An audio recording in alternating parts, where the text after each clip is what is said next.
Hey guys, while I've been holed up here in my bunker, I've been speaking to a number of doctors, physicians, specialists across Canada, and the other day, one Ontario physician, she told me that she was frustrated by the lack of equipment, the shortages of personal protective equipment they have, surgical masks, gloves, and so on. And while lamenting about that, she said, yeah, it's too bad that we gave 16 tons of it to China just a few weeks ago. I said, what? And sure enough, Global Affairs Canada, you can find the release on February 9th. We said, yes, we gave 16 tons of masks, gloves, and other garments for healthcare workers to wear over to China. And you look at this and you go, well, what were we thinking? Is that something that we should have done to be good global citizens, help China out as they combat the coronavirus? February 4th, when we started sending those shipments, well, we already had cases here in Canada. Not many.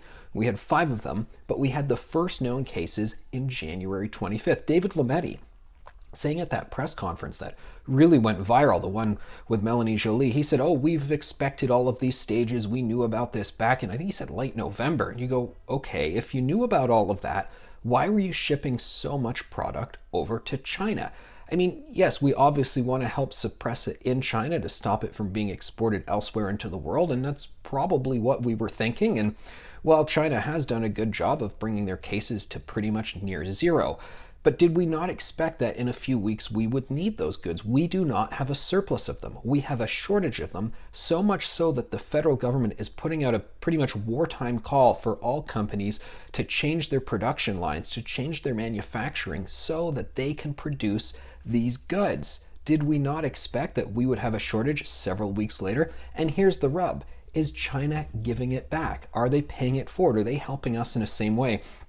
Well, I put this question to Global Affairs Canada, and their spokesperson, well, pretty much said no, just sent me to a press release that showed a Chinese company, Trip.com Group, is contributing 1 million masks to half a dozen countries, Canada being one of them. I don't exactly know how many we're getting, but it's unclear if we're getting that 16 tons back. Certainly the Chinese government is not yet stepping forward and giving it to us. They have, it should be noted, made donations to Iran, and they've just delivered some goods to France, which are harder hit sooner than us. So maybe China will pay it forward, and we will say thank you for them returning the favor. But still, you gotta wonder about that decision right as things were about to ramp up in Canada to bid farewell to all of those much needed supplies.